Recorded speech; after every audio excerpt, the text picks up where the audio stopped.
दृश्य था कि एक व्यक्ति जेम्स पैलेस की सीढ़ियों पर जो है धोती पहने हुए चढ़ रहा था। वहीं पर एक व्यक्ति था, आपको याद होगा कि चर्चिल है। चर्चिल, तो चर्चिल ने क्या कहा था? चर्चिल ने गांधी जी का मजाक उड़ाया। उसने बोला हाफ नेक्ड फकीर, अर्धनग्न फकीर है, आधे कपड़ों में आ गया है, आधे कपड़ों में। बहुत सारे पत्रकारों ने पूछा कि भाई तुम तो सम्राट से मिलने जा रहे हो, तो सम्राट से मिलने के लिए क्या तुम्हारी जो ये ड्रेस है ये उपयुक्त है? ये तो उपयुक्त जान नहीं पड़ती है, मतलब ठीक ड्रेस नहीं लग रही है, तुम तो बिना कपड़ों के सम्राट से मिल रहे हो। तो गांधी जी ने बड़ा अच्छा जवाब दिया था। देखो, गांधी जी ऐसा नहीं था कि बहुत अच्छे भाषण देते थे या गांधी जी बहुत अच्छा बोलते थे, ऐसा बिल्कुल नहीं था। लेकिन गांधी जी हाजिर जवाब थे और उनकी बातों में स्पष्टता थी। ये बातें आपको समझनी होंगी। ऐसा नहीं था कि वो कोई ऐसा बोलते ना, वो कोई एक जोशीले वक्ता थे, ऐसा कुछ नहीं था। तो गांधी जी ने उनसे कहा था कि भाई तुम्हारे सम्राट ने ही हम सबके कपड़े पहन रखे हैं। सोचिए इस बात में कितनी गहराई है कि सम्राट ने ही सबके कपड़े पहन रखे हैं, यानी कि जो सबका हक है वो सम्राट आपका अपना चुका है, हथिया चुका है। तो उन्होंने कहा कि भाई जिसकी मैं बैकग्राउंड स्टोरी आपको बताता हूँ। दरअसल में जब असहयोग आंदोलन चल रहा था, असहयोग आंदोलन आप सबको पता होगा, एक डेट कहीं पर लिख लेना। अगर मैं कहूँ 22 सितंबर 1921, ये बड़ी चर्चित डेट है गांधी जी से संबंधित। ये क्या है? तमिलनाडु, मदुरै। तमिलनाडु मदुरै नहीं, मदुरै तमिलनाडु लिखेंगे तो ज़्यादा ठीक रहेगा। मदुरै तमिलनाडु। ये हम क्यों लिखा रहे हैं आपको? मदुरै तमिलनाडु में आपका एक भ्रमण था। कब? इस समय पर असहयोग आंदोलन चल रहा था। भ्रमण किसका भ्रमण था? गांधी जी का, ठीक है। यहाँ पर एक भ्रमण था। इस समय पर गांधी जी ने जब देखा लोगों को, गांधी जी तो आप जानते हैं पहले सूट वूट सब पहनते थे, बढ़िया, बहुत ड्रेसेस के शौकीन थे, घड़ी वड़ी पहनने के शौकीन थे गांधी जी। लेकिन गांधी जी ने जब देश के हालात देखे उस समय पर, क्योंकि उन्होंने क्या कहा था असहयोग आंदोलन में कि विदेशी वस्त्रों की होली जलाओ। अब इस बहुत सारे लोगों में देशभक्ति थी और बहुत सारे लोगों ने वस्त्रों की होली भी जलाई। और गांधी जी ने कहा खादी पहनना अब तुम शुरू करो। तो दरअसल में उन्होंने देखा खादी का उस समय पर उतना प्रोडक्शन नहीं था, लोगों को उतना रुख भी नहीं था, तो खादी बहुत महंगा पड़ता था। तो गांधी जी ने देखा कि सभी लोग खादी नहीं खरीद सकते हैं। इस देश में स्वदेशी अपनाने भर तक के लिए लोगों को जो चाहिए मिनिमम, कोई प्रोडक्शन ही नहीं था। तो उन्होंने देखा देश में लोगों के पास कपड़ा नहीं है। चंपारण के दौरान उन्होंने देखा इस देश में एक ऐसे परिवार से भी वो मिले कि उनके पास सिर्फ एक ही वस्त्र था और घर से बाहर जो कोई भी व्यक्ति जाता था वो उस वस्त्र को पहन के जाता था, बाकी सब लोग घर में अंदर रहते थे। समझ पा रहे हैं आप स्थिति को, परिस्थिति को समझ पा रहे हैं? तो उन्होंने कहा मेरे देश में जब इतने सारे लोगों के पास में वस्त्र नहीं है पहनने के लिए, अफोर्ड नहीं कर सकते, तो उन्होंने कहा कि मैं भी कम से कम कपड़े में रहूंगा, कम से कम कपड़े में, और वो स्वदेशी होंगे। तो ये इस समय पर गांधी जी ने क्या बोला था? लंगोट पहनना शुरू कर दिया था। लंगोटी धारण कर ली थी, लंगोटी धारण गांधी जी ने। तो याद रखना वो कहाँ पर की थी? तो दक्षिण यात्रा। तो ये कहाँ पर है? तमिलनाडु, मदुरै में आपका उन्होंने दक्षिण यात्रा की। तो दक्षिण यात्रा के बाद में उन्होंने लंगोटी धारण कर ली। और यहाँ पर किंग्सले हॉल में जब वो रुके और यहाँ पर भी वो धोती पहन के गए, तो सबने कहा कि भाई तुमको तो जो है अपने यार अच्छे से कपड़े पहन के आने चाहिए थे। तो उन्होंने, गांधी जी ने बड़ा अच्छा सवाल किया था पत्रकारों से। उन्होंने कहा कि हमारे देश में जो अंग्रेज आते हैं, तो अंग्रेज यहाँ आकर के, या जो आपका ईस्ट इंडिया कंपनी के लोग आए या कोई भी आया व्यक्ति, तो क्या उसने भारतीय परिधान धारण किए थे भारत में आकर के? क्यों नहीं किए? जबकि करने चाहिए कि यहाँ की जलवायु और दशा के हिसाब से तो वही कपड़े बेहतर हैं। तो उन्होंने कहा भारत में वहां जा करके तो भारतीय परिधान के कपड़े पहनने धारण करने चाहिए थे, लेकिन फिर भी उन्होंने नहीं किए। ठीक है, उपयुक्त और मतलब अनुकूल उनके लिए होता तब भी उन्होंने नहीं किए। तो मैं यहाँ आकर के लंदन में कैसे ही अपनी उस वेशभूषा को, और हमारा असली चेहरा यही है, हमारा असली व्यक्तित्व यही है, हमारी असली पहचान यही है, इस समय देश के हालात यही हैं,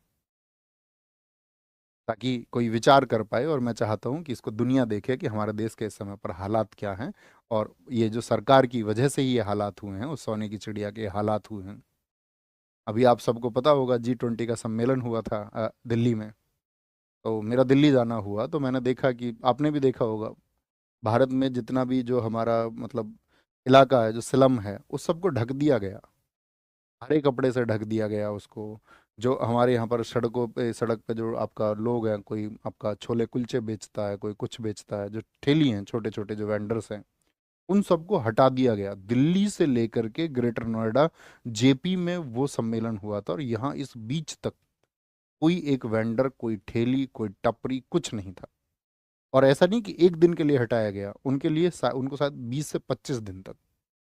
न जाने मतलब उन्होंने, शायद ऐसा भी होगा, बहुत सारे लोग रोज काम करके अपने घर का पेट भरते होंगे, लेकिन उनको हटा दिया गया कि किसी और को ये चेहरा नहीं दिखना चाहिए भारत का, मतलब हकीकत छुपनी चाहिए। तो गांधी जी ने कहा कि नहीं, हकीकत छुपाने की चीज नहीं है, और जैसे हम हैं, हमारा जो अभी हाल किया गया है वो दुनिया में, दुनिया की नजरों में आना चाहिए, और हम इन्हीं डिमांड्स के लिए आए हैं कि कुछ बेहतर हो पाएगा। समझे बात को? तो कांग्रेस की तरफ से ये गए और वहां पर ये सारी चीजें हुई, तो यहाँ पर लिख लेना, गांधी जी को क्या बोलेंगे यहाँ पर, एक छोटी चीज मैंने बताई, चर्चिल ने अर्धनग्न फकीर कहा। जो विंस्टन चर्चिल था, चर्चिल ने चर्चिल ने अर्धनग्न फकीर कहा। अर्धनग्न फकीर, हाफ नेक्ड फकीर। कांग्रेस की तरफ से ये गए। और मैंने कहा डिप्रेस्ड क्लास की तरफ से कौन थे? डिप्रेस्ड क्लास की तरफ से, तो डिप्रेस्ड क्लास यानी कि आपका दमित वर्ग की तरफ से, या जो पिछड़े वर्ग की तरफ से, ऐसा उस समय पर कहा जाता था। तो कौन थे? बाबा साहब भीमराव अंबेडकर थे। बाबा साहब भीमराव अंबेडकर। ये किस जहाज से गए थे बताओ? ये किस जहाज से गए थे? मुल्तान जहाज से गए थे, मुल्तान। यहाँ पर किससे? मुल्तान जहाज से। ये फैक्ट भी पूछ ले जाते हैं कई कई बार, है ना, बहुत परीक्षाओं में पूछे गए हैं। मुल्तान जहाज से ये गए थे, डिप्रेस्ड क्लास की तरफ से। मोहम्मद अली जिन्ना, अब नाम ही लिखवा देता हूँ तो आप समझ जाएंगे। मुस्लिम लीग की तरफ से मोहम्मद अली जिन्ना, आपका यहाँ पर बस यही प्रमुख व्यक्ति हैं, इन्हीं को याद रखें। यहाँ पर देखो बात क्या हुई, फिर से वही बातें दोहराई गई कि एक आपका अखिल भारतीय संघ हो, क्या कि ऑल, क्या बोलेंगे इसको, ऑल इंडिया यूनियन एक बनाया जाए। मैं बताता हूँ कुछ बिंदुओं पर यहाँ पर आपको, आप समझ पाएंगे आसानी से, इतना मुझे विश्वास है आपके ऊपर। यहाँ पर क्या बातें हुई थी? तो जो मुख्य बातें हैं, मुख्य बातें यहाँ पर ये हुई कि एक तो अखिल भारतीय संघ होना चाहिए। अखिल भारतीय संघ, all India union, Akhil Bharatiya संघ हो एक, अखिल भारतीय संघ हो, ऑल इंडिया यूनियन हो। जो लोगों को, आपका जितने भी लोग वयस्क हैं उन सबको मताधिकार मिले, एडल्ट फ्रेंचाइज जिसको हम बोलते हैं। क्या? एडल्ट फ्रेंचाइज की बात यहाँ पर उठी, adult franchise. All India union की बात यहाँ पर उठी, ऑल इंडिया यूनियन की बात यहाँ पर उठी थी। ठीक है। और तीसरा, जो बाबा साहब भीमराव अंबेडकर थे, उन्होंने क्या बात उठाई यहाँ पर? इन्होंने कहा कि आपका जो शेड्यूल कास्ट है उसके लिए पृथक निर्वाचन हो, यानी कि डिप्रेस्ड क्लास के लिए क्या हो? पृथक निर्वाचन हो। जिन्ना की अपनी ही डिमांड्स थी, आप जानते हैं जिन्ना का आपका 14 सूत्रीय कार्यक्रम था। जिन्ना 14 सूत्रीय कार्यक्रम के लिए थे कि भाई ये 14 सूत्रीय कार्यक्रम में जो बिंदु है, तो ब्रिटिश सरकार उनसे कहती थी कि भाई तुम सेपरेट इलेक्टोरेट की बात करते हो, ये सब बहुत सारे अधिकार हमने तुम्हें दे रखे हैं, पहले से दे रखे हैं। और यहाँ पर क्या हुआ था कि गवर्नमेंट समझ गई थी कि भाई कांग्रेस हमारी विरोधी है, और तो हमको क्या करना पड़ेगा, आपका इस समय पर मुस्लिम लीग को सपोर्ट करना पड़ेगा। ब्रिटिश सरकार को साफ समझ में आया। तो इसके बाद में उन्होंने मुस्लिम लीग को बहुत सपोर्ट किया। हालांकि पहले से भी करते थे, लेकिन इसके बाद में तो टू नेशन थ्योरी जैसी चीज़ें, भारत और पाकिस्तान भी हो सकते हैं, ये सब चीज़ें शुरुआती दौर में नहीं थी, ये यहीं पर आकर के जन्म लेती हैं, और सबको हम बताएंगे आपको भविष्य में। तो बाबा साहब भीमराव अम्बेडकर इस पर थे। जिन्ना, जिन्ना किस पर थे आपका? जिन्ना मैंने बताया 14 सूत्रीय मांग को लेकर के, जिन्ना 14 सूत्रीय मांग। अब चूंकि पृथक निर्वाचन की जो बात थी, separate electorate for schedule caste, ये बात पहले भी थी, या सेपरेट इलेक्टोरेट फॉर आपका डिप्रेस्ड क्लास, ये बात पहले भी थी। लेकिन पहले गांधी जी मौजूद नहीं थे और कांग्रेस मौजूद नहीं थी। गांधी जी ने जैसे ही ये बात सुनी कि बाबा साहब भीमराव अंबेडकर आपका एससी के लिए सेपरेट इलेक्टोरेट मांग रहे हैं, कि भाई जैसे सिखों के लिए पृथक निर्वाचन दे दिया, आपका मुस्लिमों के लिए पृथक निर्वाचन दे दिया, ऐसे ही दलित वर्ग के लिए भी पृथक निर्वाचन होना चाहिए। गांधी जी एकदम से विरोधी हो गए। गांधी जी ने कहा क्यों होना चाहिए, ये जो दलित हैं वो हिंदुओं का हिस्सा हैं, और इससे तो अगर तुम दलितों के लिए अलग से डिमांड करोगे और अलग से उनके लिए पृथक निर्वाचन होगा, तो वो हिंदुओं से अलग हो जाएंगे।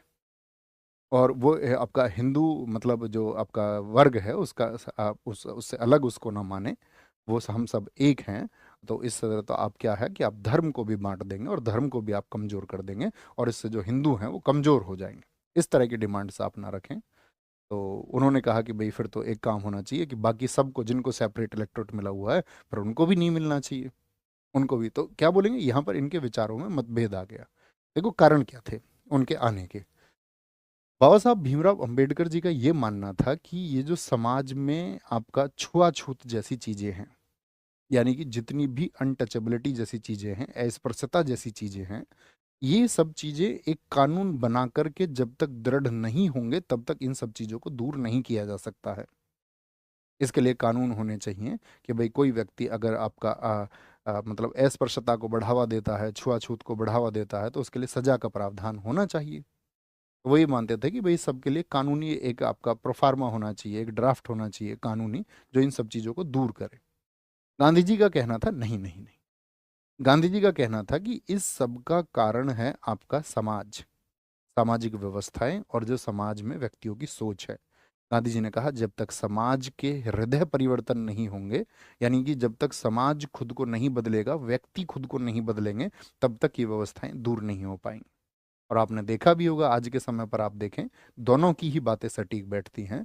जिस तरह से उनको कानूनी संरक्षण यदि ना दिया जाता निम्न वर्ग को या दलित वर्ग को, तो शायद और ज्यादा कष्ट उसको झेलने पड़ते हैं।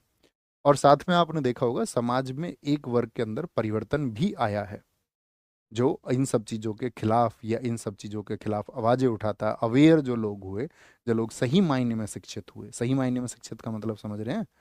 ऐसे ही नहीं कि सिर्फ पढ़ लिए, सही मायने में शिक्षित, जो मानव को मानव समझते हो, कि कोई ऊपर ऊपर ऊंचा नीचा नहीं होता, कोई जात पात जैसी चीजें नहीं होती, हम सब मानव हैं, हम सब मनुष्य हैं।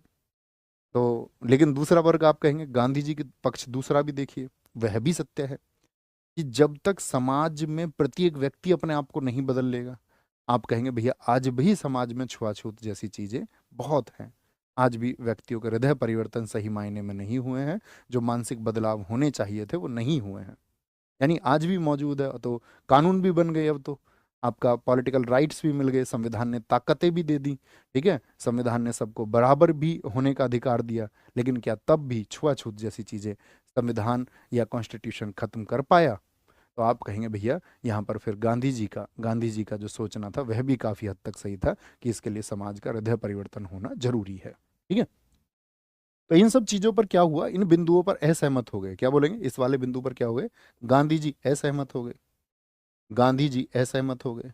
अब वो समझ रहे थे कि यार कुछ ना कुछ सहमति बनेगी, कांग्रेस आएगी, लेकिन उन सबका उद्देश्य क्या था कि एक बार इन सबको बुला लो और इन सबको ये दिखाओ कि भाई तुम लोग आपस में सिर्फ जो है ना एक दूसरे का विरोध करते रहोगे। ऐसी बात आपको याद है, साइमन कमीशन की रिपोर्ट पर बर्किन हेड ने भी क्या कहा था कि तुम भारतीय अपना संविधान बना ही नहीं सकते हो, तुम सिर्फ सिर्फ और सिर्फ अपोज कर सकते हो चीजों का, और यदि तुम कुछ भी कर लोगे आपसी सहमति से, सर्वसम्मति से, कॉन्सेंसस से तुम कुछ भी कर लोगे, तो तुम्हारी वो चीजें सरकार मान लेगी।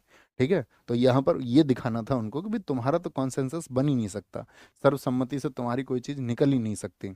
तो यहाँ पर आपस में जब विरोध हुआ तो आप ये कहिए कि यहाँ पर जो रैमजे मैकडोनाल्ड था, उसने अनाउंसमेंट किया कि भाई अब जो है हम जो तय करेंगे वही मान्य होगा।